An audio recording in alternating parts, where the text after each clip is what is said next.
The Gospel according to Mark, chapter 9.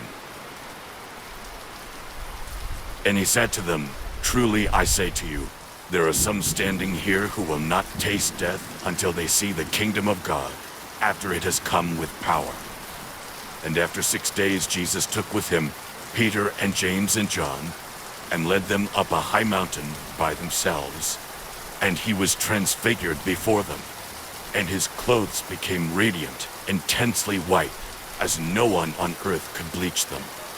And there appeared to them Elijah with Moses, and they were talking with Jesus. And Peter said to Jesus, "Rabbi, it is good that we are here.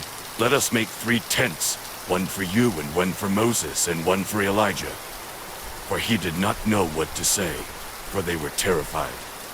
And a cloud overshadowed them, and a voice came out of the cloud, "This is my beloved Son. Listen to him."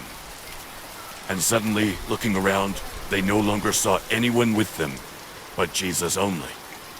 And as they were coming down the mountain, he charged them to tell no one what they had seen until the Son of Man had risen from the dead. So they kept the matter to themselves, questioning what this rising from the dead might mean. And they asked him, "Why do the scribes say that first Elijah must come?" And he said to them, "Elijah does come first to restore all things.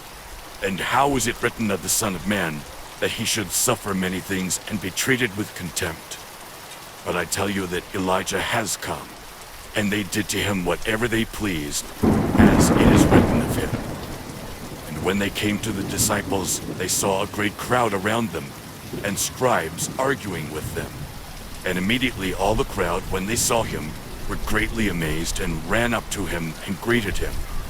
And he asked them, "What are you arguing about with them?" And someone from the crowd answered him, "Teacher, I brought my son to you, for he has a spirit that makes him mute. And whenever it seizes him, it throws him down, and he foams and grinds his teeth and becomes rigid. So I asked your disciples to cast it out, and they were not able." And he answered them, "O faithless generation, how long am I to be with you? How long am I to bear with you? Bring him to me." And they brought the boy to him. And when the spirit saw him, immediately it convulsed the boy, and he fell on the ground and rolled about, foaming at the mouth. And Jesus asked his father, "How long has this been happening to him?" And he said, "From childhood, and it has often cast him into fire and into water to destroy him. But if you can do anything, have compassion on us and help us." And Jesus said to him, "If you can, all things are possible for one who believes." Immediately the father of the child cried out and said, "I believe. Help my unbelief." And when Jesus saw that a crowd came running together, he rebuked the unclean spirit, saying to it, "You mute and deaf spirit, I command you, come out of him and never enter him again." And after crying out and convulsing him terribly, it came out, and the boy was like a corpse, so that most of them said, "He is dead." But Jesus took him by the hand and lifted him up, and he arose. And when he had entered the house, his disciples asked him privately, "Why could we not cast it out?" And he said to them, "This kind cannot be driven out by anything but prayer." They went on from there and passed through Galilee, and he did not want anyone to know, for he was teaching his disciples, saying to them, "The Son of Man is going to be delivered into the hands of men, and they will kill him, and when he is killed, after 3 days, he will rise." But they did not understand the saying, and were afraid to ask him. And they came to Capernaum, and when he was in the house, he asked them, "What were you discussing on the way?" But they kept silent, for on the way they had argued with one another about who was the greatest. And he sat down and called the 12, and he said to them, "If anyone would be first, he must be last of all and servant of all." And he took a child and put him in the midst of them, and taking him in his arms, he said to them, "Whoever receives one such child in my name receives me.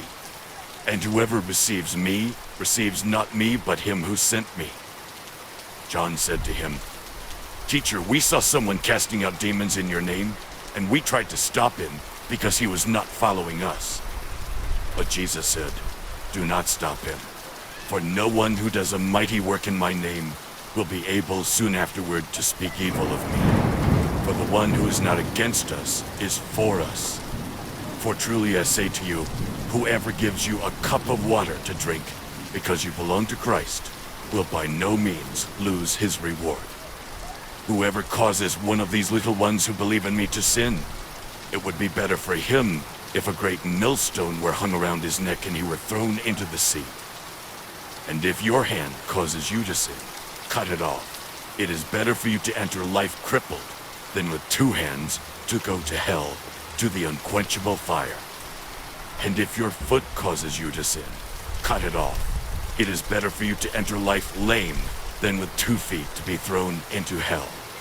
And if your eye causes you to sin, tear it out. It is better for you to enter the kingdom of God with 1 eye than with 2 eyes to be thrown into hell, where their worm does not die, and the fire is not quenched.